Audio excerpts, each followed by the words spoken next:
धर्मराज युधिष्ठिर कहने लगे कि हे भगवान, आश्विन कृष्ण एकादशी का क्या नाम है? इसकी विधि तथा फल क्या है? सो कृपा करके कहिए। भगवान श्री कृष्ण कहने लगे कि इस एकादशी का नाम इंदिरा एकादशी है। यह एकादशी पापों को नष्ट करने वाली तथा पितरों को अधोगति से मुक्ति देने वाली होती है। हे राजन, ध्यानपूर्वक इसकी कथा सुनो। इसके सुनने मात्र से ही वायपेय यज्ञ का फल मिलता है। प्राचीन काल में सतयुग के समय में महिष्मती नाम की एक नगरी में इंद्रसेन नाम का एक प्रतापी राजा धर्मपूर्वक अपनी प्रजा का पालन करते हुए शासन करता था। वह राजा पुत्र, पौत्र और धन आदि से संपन्न और विष्णु का परम भक्त था। एक दिन जब राजा सुखपूर्वक अपनी सभा में बैठा था तो आकाश मार्ग से महर्षि नारद उतरकर उसकी सभा में आए। राजा उन्हें देखते ही हाथ जोड़कर खड़ा हो गया और विधिपूर्वक आसन व अर्घ्य दिया। सुख से बैठकर मुनि ने राजा से पूछा कि हे राजन, आपके सातों अंग कुशलपूर्वक तो हैं? तुम्हारी बुद्धि धर्म में और तुम्हारा मन विष्णु भक्ति में तो रहता है? देवर्षि नारद की ऐसी बातें सुनकर राजा ने कहा, हे महर्षि, आपकी कृपा से मेरे राज्य में सब कुशल है तथा मेरे यहाँ यज्ञ कर्मादि सुकृत हो रहे हैं। आप कृपा करके अपने आगमन का कारण कहिए।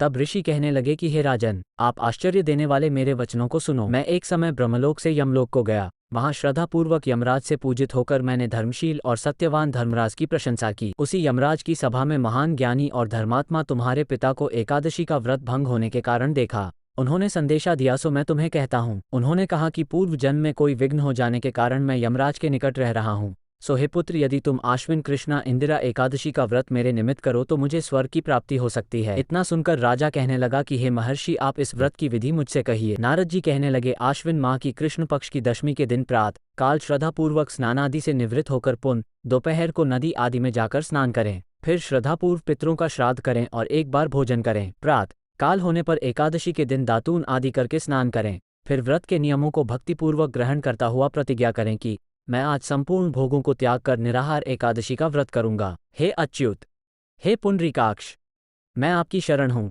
आप मेरी रक्षा कीजिए। इस प्रकार नियमपूर्वक शालिग्राम की मूर्ति के आगे विधिपूर्वक श्राद्ध करके योग्य ब्राह्मणों को फलाहार का भोजन कराएं और दक्षिणा दें। पितरों के श्राद्ध से जो बच जाए उसको सूंघकर गौ को दें तथा धूप, दीप, गंध, पुष्प, नैवेद्य आदि सब सामग्री से ऋषिकेश भगवान का पूजन करें। रात में भगवान के निकट जागरण करें।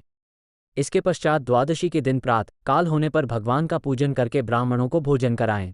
भाई बंधुओं, स्त्री और पुत्र सहित आप भी मौन होकर भोजन करें। नारद जी कहने लगे कि हे राजन, इस विधि से यदि तुम आलस्य रहित होकर इस एकादशी का व्रत करोगे तो तुम्हारे पिता अवश्य ही स्वर्गलोक को जाएंगे। इतना कहकर नारद जी अंतर्ध्यान हो गए। नारद जी के कथनानुसार राजा द्वारा अपने बांधवों तथा दासों सहित व्रत करने से आकाश से पुष्पवर्षा हुई और उस राजा का पिता गरुड़ पर चढ़कर विष्णुलोक को गया। राजा इंद्रसेन भी एकादशी के व्रत के प्रभाव से निष्कंटक राज्य करके अंत में अपने पुत्र को सिंहासन पर बैठाकर स्वर्गलोक को गया। हे युधिष्ठिर, यह इंदिरा एकादशी के व्रत का महात्म्य मैंने तुमसे कहा।